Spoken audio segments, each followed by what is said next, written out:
Sorry to interrupt your slot, pigs. I've got some exciting news. I'm making a sketch show, which is out now, with my other comedy wife, Andrew. It's called The Boys Gone Wild Show. I'm really proud of it. Please watch it. And yeah, if it goes well, they might make it into a TV show. They might give us a chance to do more. So please comment underneath going, oh, what the bloody fucking hell? That's amazing. Oh, that's the fun. My head's blown off. I've never seen anything so funny. Oh my God. This needs to be. Oh, my whole family died in a car crash. Then I saw this and I was like, that's bloody amazing. That's made me feel better. I'm glad they're dead. Anything like that will help. Thank you so much. Sorry for interrupting. That's all I had to say. Let's get back to it.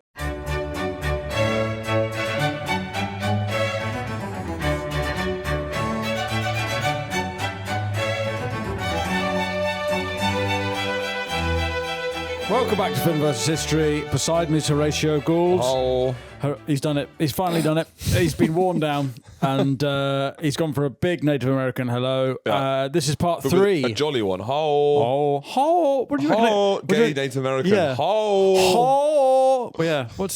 That's true actually. They're not particularly camp people. Yeah, but I think once you realise you can be camp culturally, it spreads like wildfire. Yes, exactly. Yeah. drag queens reading to kids. I think people, when you're organised society, you don't have fellas acting really camp, and then you see one guy in denim cut-offs, and you're like, we can do that. Hi! I want to dress like a baby too. Hi! But what would a gay Native Americans, would it be called like sitting on cock? Sitting balls. Sitting balls. Yeah. Crazy horse cock. We're talking about the Battle of the Little Big Horn. Yep. This is our series on the American Indian Wars. It's just because our listeners are very thick. India is not involved. No.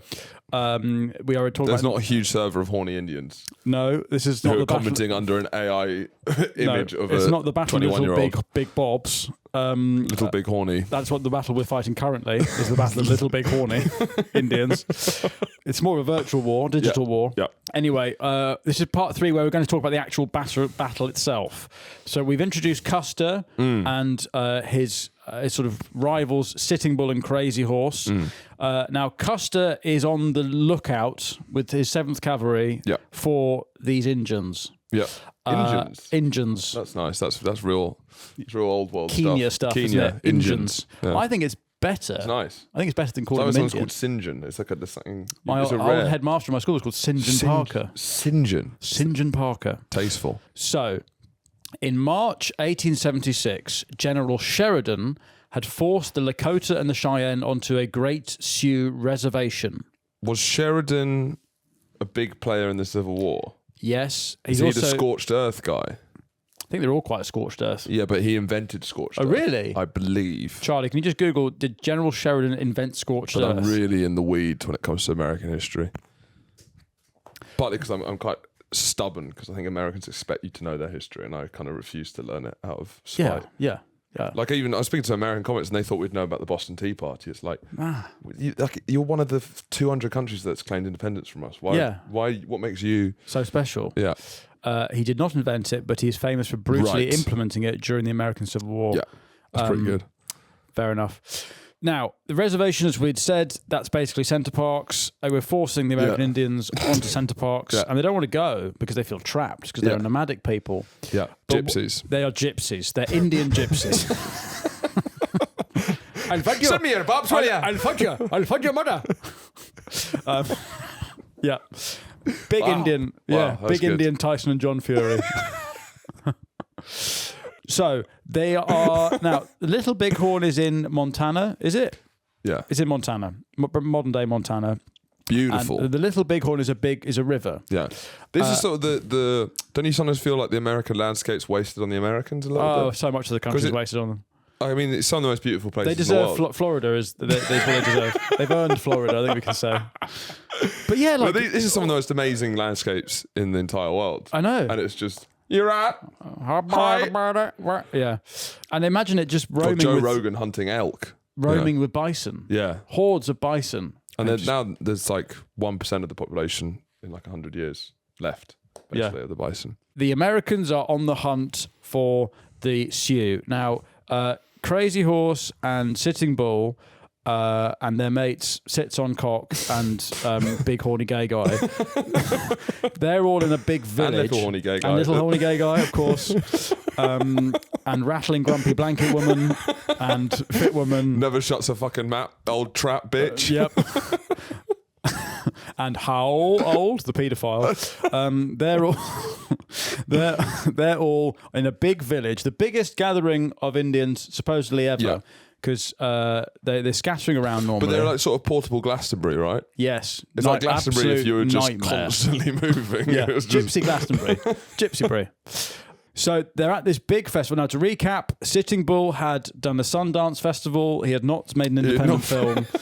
He'd gorged himself. He'd put bits of his flesh out. It's like Morris dancing, but with kind of, if it was done by that guy, German guy who wanted to eat some people. Right. BDSM Morris dancing is what they're doing. Yeah. He had a vision that he would win a great victory against US soldiers. Custer and the 7th Cavalry have discovered gold in the Black Hills, the Hills of Colour, and they're forcing the Native Americans onto reservations. Yeah. Custer thinks he knows how to beat the Indians because of the Washita Massacre, which we talked about in the first episode. You want to get the women and children hostage, surround them, and then they'll give up, basically. Yeah. That's the play. Sheridan is in charge of the campaign to find all the Indians, and in March he sets out Colonel John Gibbon from Fort Ellis with 450 men. Then in May, General Terry, who is he's sort of an old chewed up geezer. He's not really a geezer. Right, it's Terry. He's not Terry. It's John Terry. He's not John Terry. He's not parking in disabled bays and just taking the fine because he's that rich.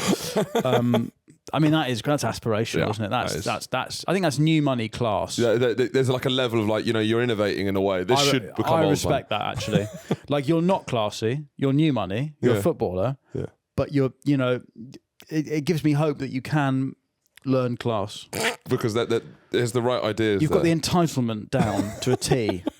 No, I'm going to park there. Fuck it. I'll just take parking. It's an expensive parking spot. What's the fine? Do you know roughly? Well, if you pay it in, I've never parked. I've never been fined for parking in disabled bay. I'm going off any other speeding ticket. But if you pay it within 14 days, it's £80, and I think if you don't, it's 160, 200, something like that. So it's slightly closer to the supermarket.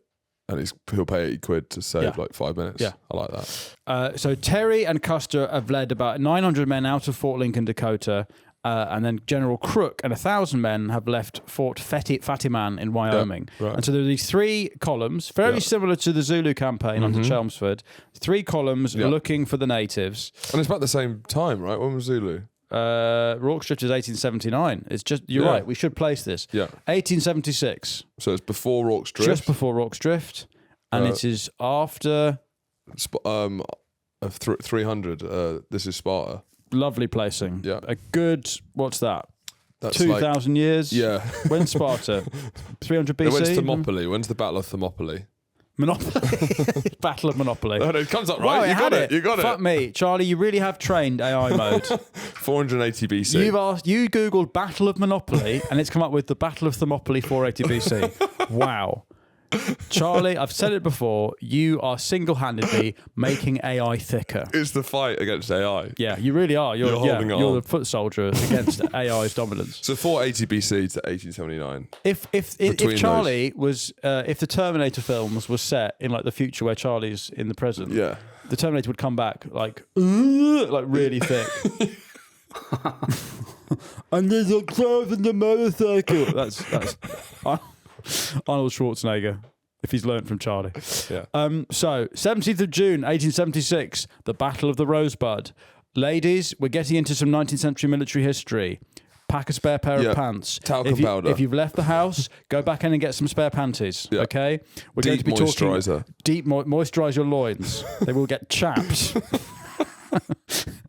Okay? This is military history. This is shed history. Yeah. Okay? To be enjoyed alone. So the Battle of the Rosebud. Yeah. Now, the Rosebud River, what is it, Charlie? Isn't Rosebud the sleeper agent thing where you can wake up a spy? No, are you talking about the Manchurian Candidate? I think you're getting confused with Citizen Kane and the Manchurian Rosebud. Candidate. Citizen Kane, he keeps saying Rosebud, but it's like a... So there's nothing to do with this? No, but it's around the time. It's the same word. No, it's not around the time. It's the same word. Okay. You've recognised the word. Thank you. Yeah, same word. But again, I don't think we can. You have to. But not cheat code on Sims, if you want to get money, was Rosebud and Sims 1, I think. Yeah, with then semicolon, Yeah. semicolon. Yeah. So- yeah. But So it's the long road to Sims. I suppose it's the Yeah, long it's road before, to. it is, yeah, I guess before so. Sims. Did you ever play Sims? Yes, a lot. Because you have Come on, Schnana. do you have an older sister or a younger sister? Younger sister. Because I got an older sister, so a lot of that, I was getting a lot of chick shit. I was original. Sims House Party. Yeah? Yeah. Were you making them do Wahoo? Yeah. Wahoo! I was putting them in the pool, then deleting the stairs, Yeah. and just watching them just prang out. Yeah. Yeah. Fast forward to the Grim Reaper comes, they're pissing and shitting everywhere. Yeah, I loved it's it. brilliant. But Yeah. what I'd do is you get like eight 19-year-olds, well, 8 teenagers, Right.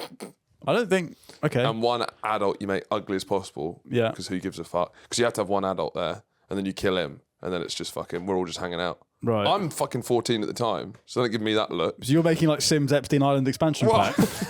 Well, if the kids run the asylum, you know, What is it's PGL. Parents get lost. Oh, what's your sister like? Charlotte, what? Yeah, we get on. She's great. She's nice. Yeah. Nice. Have you met her? Yeah, I've met her a couple of times. I haven't met her She's yet. really nice. No. No, you're not allowed to meet No, her, Charlie. I have to. No. You need to wear a Hannibal Lecter mask before you come anywhere near my family. Yeah, US troops led by Crook are hit by a surprise attack from the Lakota and the Cheyenne led by Crazy Horse. They kill 28 men, wounded about 50. Because of this, Crook retreats and cannot meet Custer as they had planned at Little Bighorn. So they were meant to all meet up, these forces, to encircle what they think is a big encampment of Yeah. Indians. But they don't know how big it is. They don't know how big it is. Yeah. So Custer is underprepared and he's ill-supported. Okay, he's not got the forces. Terry and Custer are divided. It's Wayne over- Bridge and John Terry. It is Wayne Bridge and John Terry over Custer's. I need to call him Custard then. General Colonel Custer- Mustard. Colonel Mustard. Colonel Mustard in the Conservatory with a tomahawk. They're divided because General Custard is obviously he's reckless. Yeah, he's reckless, and of course. Terry. He's getting another dollop of custard every time. This episode of Fin vs. History is brought to you by Surfshark. Woo! Guys, look, you've heard it from us before. Yeah. No homo. No homo. I love Surfshark. Yeah, that's fair enough. I He love said him. it. He said I've no said it. homo. No homo. I'm gay. No homo. I want to go down on Surfshark. Because public Wi-Fi is dangerous. They're like the public toilets of the digital world. Ooh. It's what took down George Michael. It's what took down OJ. Don't know. I don't know. Surfshark protects your data while you're using public Wi-Fi. It also offers antiviral software. So if you catch AIDS, digital AIDS, Right. take Surfshark. It's like PrEP. Surfshark is like PrEP It for the is. digital world. So then you can. If you're going out botty surfing, right. you Doing need a trolley dash. If you're doing of a arse. trolley dash through Brighton or wherever, you need Surfshark to act as PrEP for your online proclivities. Your dirty hole. Dirty hole is another way of saying it. Thank you. Please secure your digital life. I'm Please. sick of people coming up to me complaining that They are. They always come up to you. my digital life's insecure. Yeah. Well, grow up and get Surfshark. Be confident. Come Stop on. being insecure. Stop being such a wet little drip and get Surfshark. It's the digital condom for men, real men. Yeah. There's nothing manlier than a male. Than Surfshark. Surfshark, yeah. VPN is like creatine. It's Yeah. like Monster truck. Monster trucks. It's like doing weights in a prison yard. Yeah. It's Surfshark's cool. There, I said it. I said it. VPNs are cool. Yeah. All the kids hanging out at the skate park. What are they talking about? They're talking about VPNs. I got a special belt for my VPN. I carry Do it you? around. I go, What, oh, holster? Hey, You got a hey VPN? kids, look at this. And I can't believe it. And they're like, whoa. Fuck, that's cool. Whoa, can I shake your hand? Achingly cool from Finn Taylor. I've got a T-shirt with my VPN on it. That's how cool it is. Yeah. And I wear it. There is a risk-free 30-day money-back guarantee if you use the code FVH. Sing it with me. Foxtrot, Vagina, Hotel. We run the 'Cause it's the Foxtrot Vagina Foxtrot Hotel and you get Vagina 4 Hotel. extra months of Surfshark. Don't let these online threats catch you off guard. Custard liked to leave troops behind if he didn't think it was beneficial to save them. Right. Always leave a man behind. Always, Fuck them off. Yeah, they slow you down. Always leave them behind. He brings his brothers with him. Yeah. And then the Custards often leave. He travels with like 20 dogs. He's a big dog guy. Right, he travels deep. He travels heavy. He's like a rich woman. Right. Yeah. So many suitcases. Yeah. And they get smaller. They have a babushka doll of suitcases, these women. But he's very vain as well, so he probably does a lot. He's designing his own uniform. He's got big long hair, which is not regulation. So he keeps going hunting. And that's the thing you most hate most about him. Yes. Non-regulation haircuts. Non-regulation haircut. It's a fucking disgrace. That's his biggest crime in mine. So they discover a dead American soldier at like a native camp that they've uncovered. And so what they do is they find a Native American burial ground and they desecrate it, which is the one thing you're not meant to do. I mean, that's the start of a film, right? Yeah. You don't desecrate those because it's all Charlie, can you Google why you're not meant to desecrate a native? Like, you get cursed, don't you? I think that's what Charlie probably desecrated a Native American burial site. That's why he's like this. Yes, that would make sense. Cursed. You know, because like Hindus, for example, are on Instagram commenting "send bobs." Yes, it's ruined the mystique of their religion a bit because there's so many of them around. I've got 8 arms to feel all your tits with. Yeah, exactly. But if they'd been tragically wiped out, then it'd be a lot more like romanticized. You know, bobs moving in the air. No, so you've Googled why shouldn't you desecrate a Native American graveyard, and because you've trained this AI, it's telling you as if you're at a Native American graveyard looking to shit on it. And it's going, okay, here are the reasons why you should not do that. Legal protections, historical injustice and trauma. I mean, what's spooky? Like, what is going to curse you? What's the curse stuff? Like, could you... What if you... Is there a way of confusing the kind of Native American ghosts by, like, taking a shit on the graveyard, but, like, thanking them loads and, like, kind of crying? Be like, I thank you so much for this. What? And then, like... You're doing stepovers. You're sort of like... You're ankle pooing, but breakers to the Native American. You're thanking them, you're dropping fivers, but you're also... dropping fivers? So you're pooing and leaving money... I think the Native American ghosts don't really see... And hitting yourself in the head. Like, you're just, like, doing all sorts. But Native Americans don't... Famously, the money's not really like their a £5 note with the Queen's you're head leaving, on it. leaving, like, bowls of, like, fruit and, like, porridge. Fruit bowls. Fruit baskets. Bacon. I think the fruit baskets, that does seem quite respectful. I think that seems even more racist. What? Pooing on another cultural's graveyard, but leaving them a fruit basket as if that's going to offset the fact you're shitting on them. No, but you're thanking them as well. For taking your shit. But it's like you're paying for the right to shit. It's like you're going to a brothel. It's John Terry parking in a disabled bay and just taking the fine, is what it is. Yeah, I'm desperate to do this. I'll take whatever comes. Whatever, it's just an expensive park. Yeah, I need a poo, so this is just an expensive poo, I guess. I'll just get a fruit basket in. Fuck it. But it wasn't General Terry. It's General Custer, right? Terry's not doing this. No. This is Custer. Anyway, but Custer's men desecrate a native burial ground, which, look, when we're looking for what happens at... I don't know if it's pooing. Or what? I don't know. Just going, fuck up. Yeah. Wanker. I'm buried and dead. I'm stupid. I don't know how do you desecrate it if you don't poo, I guess is the question. Custer's brothers. Spitting and coming. Spitting and coming. Custer's brothers. And we haven't really talked about his brothers, but they're around for the whole thing. Yeah. They're putting their dicks in things. They're shagging about. We haven't really. The story doesn't really tell much about them. No. But they do just seem to like impregnate women along the way. Yeah. Well, so the boys. They're the boys. It's a boys' trip. Yeah.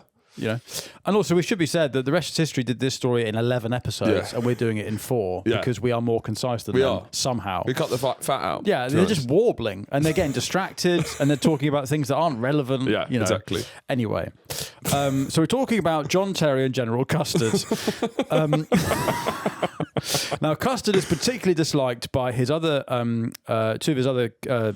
What are they called? Commanders. Yeah. Major Marcus Reno and Captain Frederick Bentine. Now we met a sourpuss, right? We met Bentine. He was a sourpuss who he'd been with him at Washita. And Reno is this. He really comes off badly. He's an absolute waste of skin. This guy. Okay, why? Because he completely panics when we get to the fighting. So 22nd of June. Terry detaches from Custer and the 7th Cavalry create a flank against the Americans. So Custer is meant to approach the natives from the east and the south. Terry and Gibbon take the north to block anyone from fleeing the attacks. And the troops are split up along the tongue of the Little Bighorn River. Right. Okay? Ladies, moisturize your loins. So the idea is to enclose the tribes so they can't escape. This is what they did at Washita. It's worked before. The 24th of June, the Crow Scouts, now that's a tribe, that's not birds, they're working for Custer and they spot signs of a tribal encampment by the Little Bighorn. So the Crow working similar to the Mashika, or was it the other way around? what's they called? The axolotls. I don't fucking the know what they're axolotls. called. That lot. The Aztec ones. Yeah. The Tashkarlans. Tashkarlans, yeah. Divide and conquer. I found out. Did you know that Qashqai, the word Qashqai, is an Iranian ethnicity? Is it? Yeah. Qashqai. As in the car I drive. Really? Yeah. And how do you feel now? Do you drive it into a fucking canal in protest? Yeah. I feel weird about it. Is it not a Japanese? I thought that. Is it an Iranian car company? No, Nissan. Nissan is Japanese, but the word Qashqai, the model of the car, is named after an Iranian tribe. Oh right, the Qashqai. The Qashqai. Can we see what the Qashqais look like? You know what the car?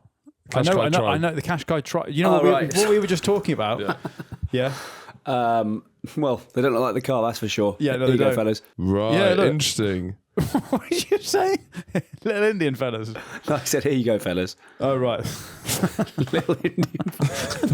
They look like little Indian fellas.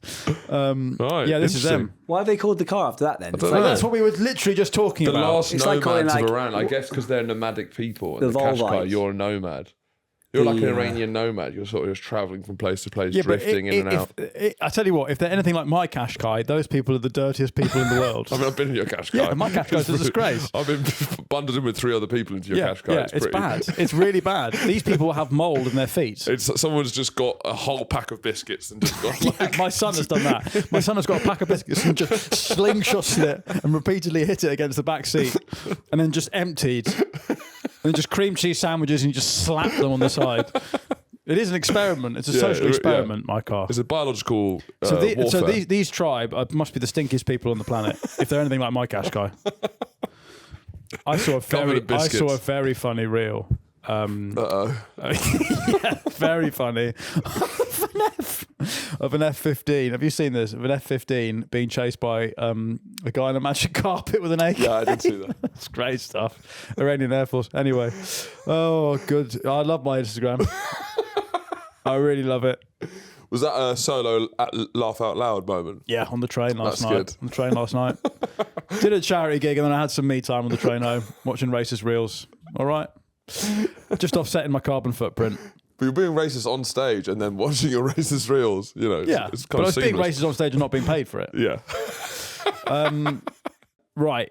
The Crow Scouts find a tribal encampment by Little Bighorn. Now, this is important because Custer's troops have been marching for fucking ages. Right. They march all through the It's an night. Iron Man. They march all through the night and they want to have the plan was they'd sleep all day and then Party all night. party all night. They sleep all day. Sleep all day. And then on it would be the 26th of June, as just as dawn, they do a dawn raid. How do we know that? What? How do we know it was the 26th of June? How's anyone Well, how's probably- anyone doing the time or date at that point? Well, It's not only that long- 1876. It's not that long I often ago. don't know what day of the week it is. It's not that long ago. Yeah. But you can't believe if someone knows the date. It's not a week that long ago at all. When is it then? Right, Charlie. 1876. This is going to blow your head. At Christmas, I went to see my nan, my old Scottish nan, raggedy bag woman, or whatever the Native Yeah. Americans would have called her. Raggedy woman who won't die, right? Right. She's 97, and so I was in that room with my kids, me, my uncle, and her. 4 generations in one room. And I was the second youngest. If I'd been the youngest, I would have been in the room with someone who had fought at the Somme in World War One, right? That's how close this history is. If you'd have been the youngest. So my kids have were the been your- youngest in you'd that have room. I do think you You'd have been your you took kid. some leaps there trying to explain that. That wasn't going to If land. you'd have been the youngest, you'd have been your kid. Yeah, No. I think you went about the wrong way with you not Charlie. think? That would. I was just don't thinking know. as Charlie. Do you not find that amazing though? Yeah. That's pretty amazing. He doesn't. Yeah. What do you mean? As in, I was there's 4 generations in one room. Okay. Yeah, and I'm the second youngest generation. If I'd been the youngest generation, as in there'd been a generation above that. If you'd moved the generations down, Basically, his granny's mum fought in the Somme. no. My granny's father-in-law Oh, if fought in the you'd Somme. added- My granny's mum did not fight in the Somme. If you'd have, if My they'd- granny's She was a my lesbian. granny's mum was too busy doing blackface in Blackpool, Where did you get the mud from? not the Somme. That, I mean, of all blackfaces to do, using it with hallowed turf is surely. Yeah, but I mean, it's also the perfect crime. What? So you go, hang on, I'm quite offended by that. This is actually the mud from the Somme. Oh, so it's a No, sign no, of it's respect. during the It's a Somme. sign of respect, is it? During the Somme, no one's calling you problematic for putting mud on your face. No. You know. I guess so. You can really hide in there. But then there's a lot of other stuff going on. Yeah, but if you come back and you're trying to get away with blackface by saying it's actually like a more poignant poppy, I blacked up with the mud of the song. Poopy. Yeah. It's kind of poopy. Do you understand what I'm saying though? No, about how close this care, history though. It is? doesn't He's matter. bored. Doesn't matter. But you asked. You've stopped this now. You've stopped the podcast. It doesn't matter, man. Basically, it's not that long ago. If they there'd been knew one older, dates. an older generation would have been around at the same time as Raging Bull and stuff. Not Raging Bull. That's a film in the 80s with Robert De Niro. Yeah, your parents were around for Raging Bull. Sitting Bull Sitting Bull. would have been around when your granny was around. Yeah. Yeah, definitely. Yeah, definitely. But I know that already. Some of these people that we're talking about lived till the end of the Second World War.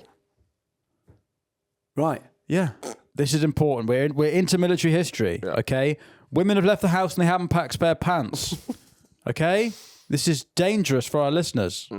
He wants to rest his troops. They're going to march through the night, they're going to have a big sleep in the day, and then they're going to attack at dawn on the morning of the 26th of June. Right. However, when the scouts say that the native warriors have left, Custer is worried that he's not going to get his big victory. That's all it's about. Because he wants a He's big victory. egomaniac. And bear in mind, this is the 26th of June, 1876. It is but 10 days before the big centenary of the American nation. And so he wants to just get it over the line so that he can come through as a massive hero. He can be lauded at the big centenary, and then he can launch a political career, and he can get on the after-dinner circuit. That's what he wants to do. Right? It's like Boris Johnson in that regard. Yeah. It's all stepping stones for the after-dinner circuit. Sure.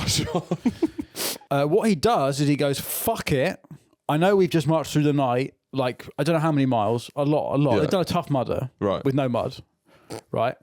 And he goes, fuck it, we're just going to do it live. Right, and yeah, so yeah. they're knackered. Yeah. And on the morning of the 25th, he goes, let's just attack. Yeah. So the scouts are like, no. I don't know how they sound. There's one of the Crow Scouts is called Half Yellowface, which is, listen, excuse me. come on. I don't know why I you've mean, named even for the time, I think I that's... don't know why you've named yourself that. You know, the Native Americans, we shouldn't romanticize them. No. They were As not problematic as everyone else. They were not politically correct people. No, they were not. To be fair, we didn't see what this guy looked like. Yes, we didn't. He could have literally. I think we'd say mixed race now. He could have had a lemon-coloured bottom half of his face. Yes. And then it would be like, well, maybe that's fine. So half yellow face. Again, this is not my terminology. Half yellow face tells General Custer, that is my terminology. You and I are going home today by a road we do not know. Oh, can you stop speaking in riddles, mate? Custer's like, oh, what? Do you mean the M6? Yeah. I don't know that road. So why do they all speak like Yoda? Do you know what I mean? well, they're Native Americans. Right, fair enough. They're I guess Yoda's sort of based on Native Americans. yeah, the way he totally, speaks. totally. Meanwhile, at the encampment, a big village, 7,000 Indians. Yeah. The Sioux boys take a suicide pact because this is, teenagers are always doing this. Doesn't matter what point in history. Yeah, they listen to My Chemical Romance. They're fueled by the vision emos. of US defeat. And during a ceremony, they dance and they pledge to fight unto the death. It's called a dying dance. And you've got people called Spotted Elk and Crooked Nose, who said everyone gathers to sing as the boys dance. 4 of the boys were called Little Whirlwing, Cut Belly, Closed Hand, and Noisy Walking. Noisy I don't know walking. what noisy walking is. Does he fart as he walks? We can't know. They all get killed at the battle the next day. So I guess if you're doing a dying dance, I suppose that's Brilliant. well, that's Job done. It's like a rain dance, isn't Yeah. it? They didn't know Custer was going to attack, but they were suspicious after Rosebud. What was the Rosebud thing again? That was I don't know because Charlie started talking about the fucking Rosebud. Sims. After Rosebud. Rosebud was the Was it first. another That was the first. That was an ambush. Right. Right. So let's get to Custer's plan. So Custer is on a hill and he can't see how big the village is. Crucially, Or does he see how big the village is when he gets up on the hill? I thought. where he is. I think he then Before- sees, yeah. fuck, it's way bigger than I thought it was when he's up on the hill. But as in before he gets onto the hill, maybe. Yeah. He doesn't know there's about 8,000 people with about 2,000 warriors, right? And he has got maybe 600 men, but he divides that further. He's got 600 men, and he thinks, again, like he did at Washita, if you occupy the village, hold the elderly women and children hostage, everyone will surrender. So, what does he do? Instead of going That to wouldn't bed, work on you, would it? I'd be like, well, brilliant. Brilliant. I'm off then. See ya. Win-win. You keep him. Keep him. You're fine. Absolutely fine. You freed me from my own prison. Suddenly, I'm the hostage that's freed now. So he should be waiting for backup from Crook or Gibbon or Terry or whoever the fuck they're called. Yeah, but Carvalho. he doesn't. So Custer splits his force into 4 segments. Right, a pack train of supplies and ammunition. 3 companies led by Reno, who's the absolute disgrace wetbag. Right. They're going to attack from the south. That's about 140 men. 3 companies. He's a wetback. Yeah. Captain Benteen goes southwest to find natives with 125 men. And then 5 companies led by Custer, which is 210 men, are going to charge from the north. Right. He loves to charge, Custer. He loves That's to charge. his big thing. And this is his big mistake. He splits the forces. Right. He's already outnumbered, but he's split them even further. Because he's a lot of hubris, right? Because he's worked before. He feels like but he's he's kind also of invincible. thinking, there's no way we're not going to win. Yeah. They haven't slept. A mature man would have gone to bed. You know? It was Charlie yesterday. Yeah, go to bed. You should. They There's a always say confidence to a man who hasn't slept. sleep's always the main thing, and you shouldn't exchange stuff for sleep. That's what they all say. All those boring cunts on Instagram. So, on 25th of June, this is the battle. 25th of June, 1876. Reno's company attacks first. They take the settlement by surprise. They charge and then they start Supplies. firing. They're not supplies. Reno is not half yellow face. He's full white face. So the warriors quickly mobilize all the Indians and they launch a counterattack. And then Reno, rather than charging into the village to keep shooting, he orders everyone to dismount and sets up a firing line. Okay, because his bomb's gone. Because his bomb has collapsed. Yeah, he's Neville Chamberlain He's in pissed. the field. He is pissed and he doesn't really know what he's doing. Yeah. And so this causes the offensive to falter because they're stationary and allow all the momentum to the Native Americans to charge them. I also think that the reinforcements that are coming are having a holiday. They're fishing and they're going on hikes and stuff because they're slowly meant to be coming up, but they haven't met up with the forces because Custer's so far ahead. They're literally just having Americans don't go for walks, do they? They go on a hike. Yeah, so they're all just... They drive to a desert and then walk around a bit. They're all just going camping. Dogs. So all momentum is immediately lost. And people say that if he had kept charging into the village, it would have caused such panic that maybe, the outcome would have been different. Probably. Yeah. I don't know. Anyway. Who knows? We're not military men. So Sitting Bull is trying to sue for peace and sends a messenger to meet Reno, but then they get shot and wounded, and his favourite horse gets killed. So he goes, that's not all right, actually. And then Reno had an Indian scout called Bloody Knife, and he gets shot. Where's my bloody knife? What? Where's my bloody knife? Yeah, he gets shot in the head and his head explodes. Right. All over Reno's face, and then Reno panics. Cumshot. So staring at the computer like he's doing work. Cumshot. So is that what Reno said? Is it so his scout his head explodes all over Reno's face, and then Reno goes, "Where's my bloody knife gone?" Cumshot. Cumshot. Cumshot pops up. Yes, sir. Yeah, sorry. Cumshot's another scout. Yeah. Yeah. Where's my bloody knife gone? Cumshot, come here. So he's northern, Marcus Reno. Yeah. Right.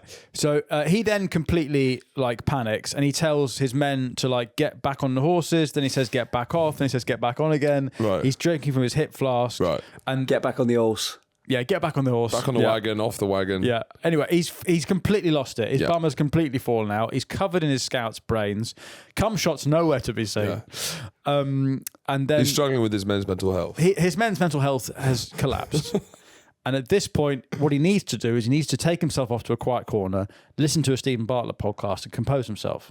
He needs to take himself off and record a Stephen Bartlett podcast. He needs to guest on Stephen Bartlett podcast Yeah, and ideally. work through it live and then come back. Yeah, exactly. A 2-hour conversation with Stephen Bartlett just to unpack what's just happened. Anyway, he doesn't do that. Instead, he orders a retreat.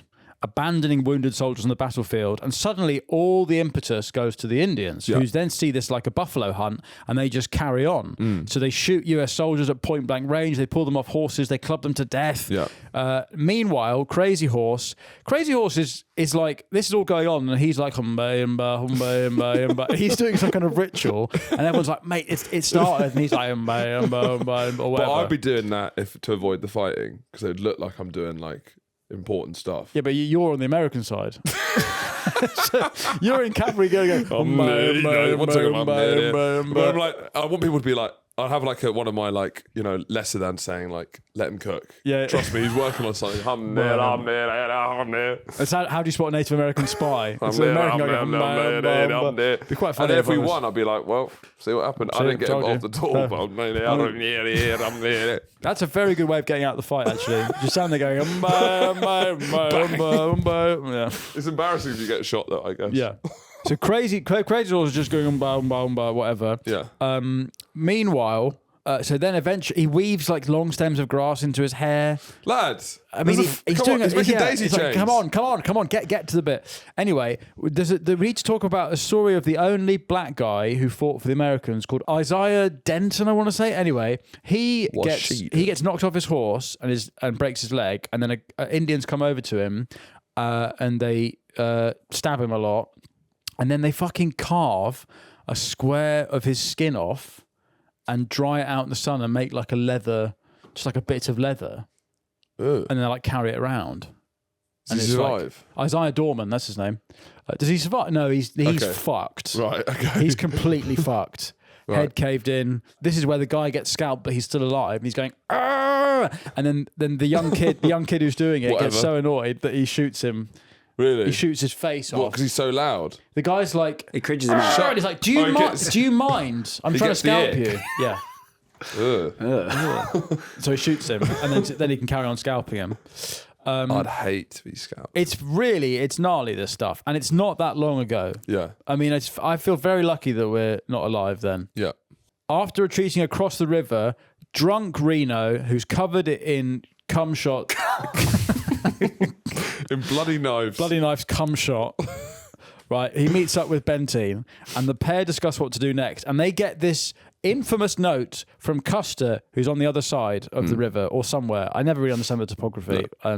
So There's a river that goes like this. Little Big Horn's here, and there's other people there. So it's just brilliant. You've done there it. you go. Smashed it. There's a river there. If you're listening, just I don't know, just fucking imagine a big river. Imagine the Thames and what Custer's at Blackfriars, and the village is in what South Bank. South Bank, and then Reno's I don't know, fucking Charing Cross. Yeah. That's it. I don't, who cares? Anyway, he gets a note from Custer. It says, Benteen, come on. Big village. Be quick. Bring packs. P.S. Bring packs. That's like that ape when he's learning just, me eat oranges, oranges eat now, eat. Nim Chimpsky. So what he needs is ammunition, because he's like, there's loads of them. It's a hunt. It's like a crapshoot. We're going to have a great turkey shoot or whatever. So the pair ignore the order though, or rather the order's unclear. Is it saying, come on, big village? Or is it saying, bring ammunition? Come on the big village. Don't come on the village. Guys, let's wank on the village. Cumshot's dead. We've got to jizz on the village. So what they do is they ignore the first part of the order and they maintain their positions on the hill, and they're waiting for the ammunition to arrive, which is like on mules and donkeys, and it's way far away. So the communications, I guess they don't have any sort of radio or anything. No, but they have an Italian man who doesn't speak English. Oh, that's good. That'll do. Yeah, that's great. It's so they're like, radio. what does Custer want? He's like, I'm so sorry. I'm so sorry. He's so fucking I'm hot, so man. horny. He's so horny and hot. Please. Mama. I'm so horny. Who am I meant to kiss with no mama around? I need to kiss someone on mouth. So anyway, they got Gino D'Acampo, basically. Gino D'Acampo is causing havoc between the lines. He is not a good adjutant. No. They can hear heavy gunfire coming from Custer's position in the north. Now, no one knows what happens over there, right? But we're telling a story from Reno's side. Yeah. So at around 5 p.m., Captain Weir moves out from the defensive position to contact Custer, right? So that's where he sees 18,000 lodges. That's when he sees how big the fucking village is. So through a spyglass, which is like an old telescope, he sees warriors killing wounded soldiers and shooting dead bodies where Custer should have been. Right. So then Benteen and Reno begin to fall back, and there's like, from what I gather, they're kind of trying to scramble up this sort of 8-foot bank away from the river for the last stand, and the river's just filling up with bodies, and the Native Americans are just galloping in and Allah, they're firing their guns in the air, and so they set up a skirmish line to keep off the warriors until nightfall, and then once night fell, the troops are able to retreat even further to wait for reinforcements. So Benteen and Reno, they get out just about, but they fall back. But they managed to hold off just about, but they've been massacres of troops. So we get to what happened on Custer's infamous last stand, and the truth is, no one knows, because literally everyone that was with him was killed. Right. Now, obviously, there are Native American witnesses, but they're compromised. Yeah, by the fact. Big Sky was there. Lots of grass. Big Sky at night. Big Sky at night was there. Sitting on Cock was there. I just don't know how, with them telling the story. How old is your daughter? Was there. Yeah. You know. So Red Horse, who was there, he says that Custer made 5 different stands, with about 10 minutes each, and the survivors of each clash came back to Custer, and causing command to sort of collapse in on itself. Right. And so it ended with Custer being killed and all his men when they were caught running from the hill towards the river. So this says that in his telling, Custer's running away. Right. And he's being like shot in the back and stuff. From the river to the hill. From the river to the hill, from the barracks to the bin. So the fighting was so chaotic that no one really was shooting their weapons properly. And it was all hand-to-hand combat. Yeah. So they couldn't like load and aim their weapons. There were the Suicide Boys, Wolf Tooth. He said that they dramatically altered the fight. Well, he would, wouldn't he? And they began the hand-to-hand combat. And if they hadn't started the close proximity fighting, the American soldiers would have stayed in an organised formation and kept reloading. Like in Zulu, where they're like doing volley fire. Yeah. You know, which really fucking fires me up. Yeah. It's thought that the Custer's companies had put up a long fight. But the truth is, we don't really know. Yeah. It could have been, they were completely squashed. Yeah. And some Native Americans are like, oh yeah, it took 10 minutes and they're all fucking dead. But that's not what the Americans want. Yeah. They mythologize this to fuck. Yeah. And yeah. In the way that we have at Rorke's Drift, except we actually won Rorke's Drift. Importantly. So around 40 men are cornered on Custer's Hill, what's now called Custer's Hill, surrounded by hundreds of warriors. Some try to escape. They're killed or they're pulled from their horses. And once the warriors make it to the top of the hill, they kill the last of Custer's men. And with no backup from Reno or Benteen, the Battle of Little Bighorn ends. It's maybe more General Gordon than Rorke's Drift a little little bit. It is General Gordon. Yeah. Except, I suppose in the way that Gordon... The last stand. Yeah. Gordon could have been saved by Wolseley if he'd got there quick enough, but wasn't. Yeah. And they both have iconic paintings of their last stands. Yes. And Reno and Benteen just sort of were pinned and didn't fucking go and help him. So we need to... Now, they don't mutilate Custer. I thought they scalped him. I don't think they do. I think they don't identify who he is. They fuck up his brother.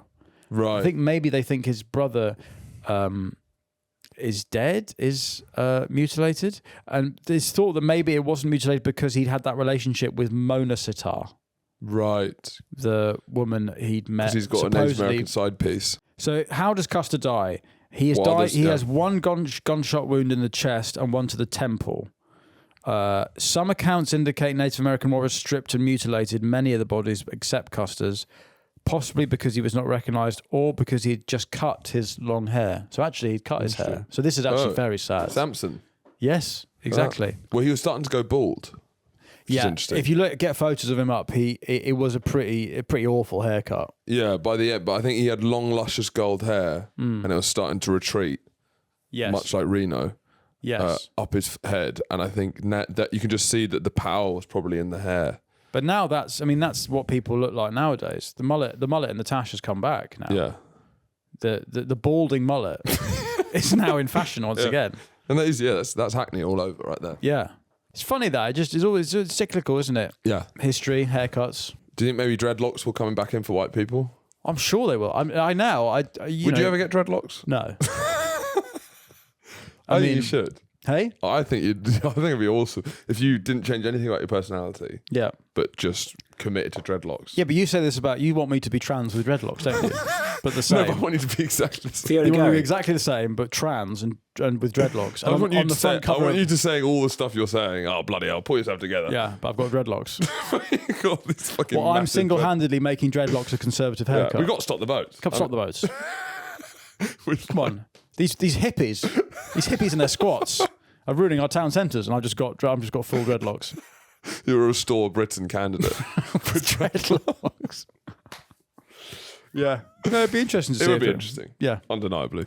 But I think everything is coming, I think mutton chops will come back at some point. I mean, they had their moment in the early 2010s, I thought. Do you think? Yeah, during the kind of Mumford & Sons smacking a... that was all a bit mutton choppy. Yeah, it was a bit mutton choppy. Yeah. Waistcoats and all that sort of stuff. Bollocks. Yeah. He says with a whole load of dreadlocks. White bollocks. Reno and Benteen are pinned in their defensive positions until the morning of the 26th of June. And the Native Americans, they move out of Little Bighorn before more American troops can arrive. John Terry arrives and finds Reno, Benteen, and the surviving soldiers, and they go and survey the battlefield, and they try to find Custer, who they think is still alive. And then Custer is found with a bullet hole in his chest and in his skull, and his brothers. And it's been theorised that the shot to the skull was assisted suicide. So it was a mental health thing. Yeah, he went, I can't... Yeah, again, he needed Stephen Bartlett. It was social anxiety. Yes, it was. It was very, very sad. You never know what someone's going through, do you? On the outside... Yeah, he's the general. It looks like everything's going so great. He's doing what he loved. He's chasing down a horde of Indians. He has a great career. And then, it's tough at the top, isn't it? Yeah. It's like when you found Rob Williams killed himself. It's like, fuck. No matter what. If he's killing himself. Yeah. You know what I mean? If you've been affected by any of the issues in this episode, Native Americans trying to scalp you, or mental health, whichever, then just deal with it. Actually. Yeah, deal with it. We don't want to hear about Fucking it. grow up. So I'm still imagining you in dreadlocks. That would be so great if after an episode of Hollyoaks or whatever, if you've been affected by any of the issues like domestic violence, just fucking leave him, would you? Yeah, Stop just whining. grow up. Just grow up. None of our punch business. back. Who cares? Punch back. Who cares? That's the name of my charity. So it is believed that Custer is either killed early on or in a final stand, right? So we just don't know. We can't know. We can't know, but we can listen to the Native Americans, but who fuck it? They knows what they're saying. No one knows what they're saying. There's no consistency. It's gobbledygook. Gobbledygook? Sorry, gobbledygook is another scout. It was Little Black Kettle, Cumshot, Gobbledygook, and Bloody Knife. Where's my bloody knife? Yeah. Now, Custer's soldiers are found in various arrays of mutilation. Naked. It's sort of performance art. Yes. Sort of the way it's body arranged. horror. Yeah, arranged. Let's deal with this now. This is Red Horse. This is his drawings, now which we've got up on screen. And so he's like... Great Warrior, not the best drawer. No. Now, our researcher was quite excited when she found this. Right, brilliant primary source and evidence of what's happened. And you're zooming it, and I don't think he can draw horses, which is the. I mean, it's sort of. What's the story that's being told there? They're on retreat. Yeah, horses. Some people have fallen off their horses. And loads of horses dead. I mean, this is stuff like to be honest, if I'm being really honest about this quality of artwork, it's not even going on my fridge. And my fridge has got some absolute shit on it. Has it? Oh. So when you're creating the art in your fridge, this doesn't make the cut? No, so the bin in our kitchen is right by our fridge.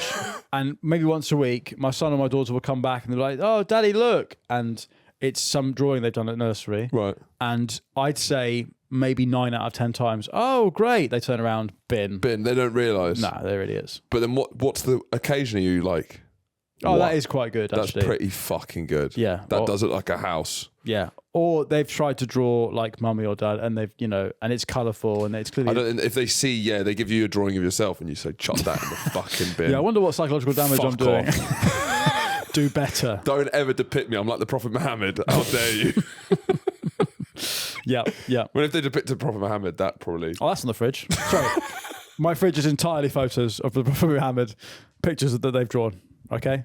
But they don't know. They don't know. They're ignorant. Anyway, if you're listening, we're currently looking at pictures of the Prophet Muhammad. No, we're not. We're not. Chill out. We're not. We're looking at drawings that Red Horse made from the Battle of Little Big Horn. There's those dead bodies. Yeah, and they've all got the same. They've all got beards. And he's drawn like red lines. They look like little mermaids. They do look like mermaids. Yeah, he's drawn their blue trousers, but they haven't got any arms. Now is that because they've cut their arms off? Yeah, it is. Okay. And and the red is the scalps. Oh, it's just, you know what? Looks like Charlie's Weekend. I'm getting more into this actually. I'm getting more. I'm famously find art quite difficult to appreciate. Yeah. But I'm actually You've got quite a literal interpretation. I'm of a the very world. literal man. I mean what I say, famously. Yeah. But this is, I'm getting. So he's got 3 colours. He's got black, blue, and red. Right. And I'm getting a sense. Yeah, I guess the red is all the scalps that have come off, the heads, the sort of arms going away. It's more. Yeah. I don't know if there's not much of like artistic wider meaning. It's trying to. Yeah, lots of people got fucking shot in the head. So it's so that's a primary source for the battle, which, as we say, is essentially a toddler's glued some pasta shapes to a bit of cardboard. But I guess the fact that he's source. chopping people's heads off, him drawing people's heads being chopped off, that kind of adds an element to it as well. Yeah, I suppose so. And just to reiterate, that's because they believe that if you were mutilated, the body you were killed in was the body you would spend eternity with. So you kind of. Is it sort of like heaven will be filled with lots of Stephen Hawkins without the chair? Yeah, because they've been so fucked up. But also would mean like for eternity. It would also mean that fucking what's his name, Bill Carradine, would be in eternity like.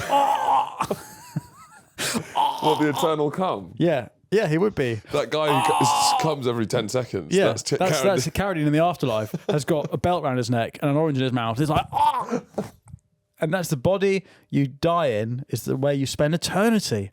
Do you have kids? Because what happens when they die and they go meet him? Dad! Oh God! Oh.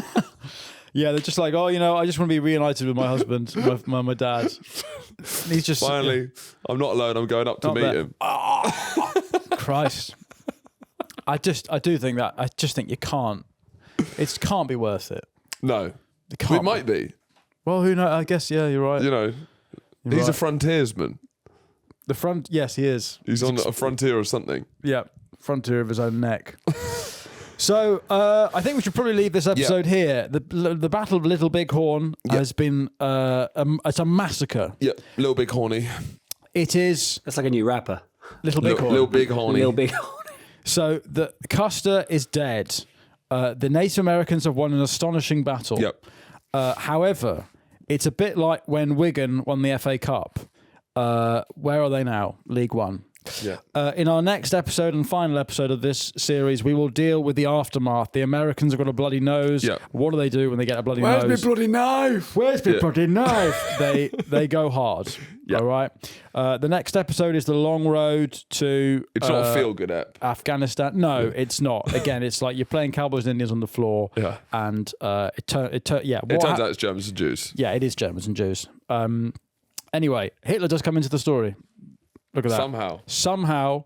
How's he got it in from there? Roberto Carlos around the wall. How's he done that? If you'd like to hear that episode now, it's already on our Patreon. Where for £3 a month, and it is £3 a month, you have to go to the website on a computer. Then you sign up. Then you download the Apple Store and you log in. Sign up on the website, not the app. Anyway, next episode's there, and we're also doing the history of Mormonism. That's great fun. That is great fun. Really stupid stuff. Really. I mean, what on earth? Thicko. They're fucking thick as shit. Real thicko shit. Real thicko. They're so thick that it's true, it turns out. Apparently. Anyway, sign up to the Patreon, and if not, we'll see you on Thursday for the conclusion of our epic American Indian series. Bye. Goodbye.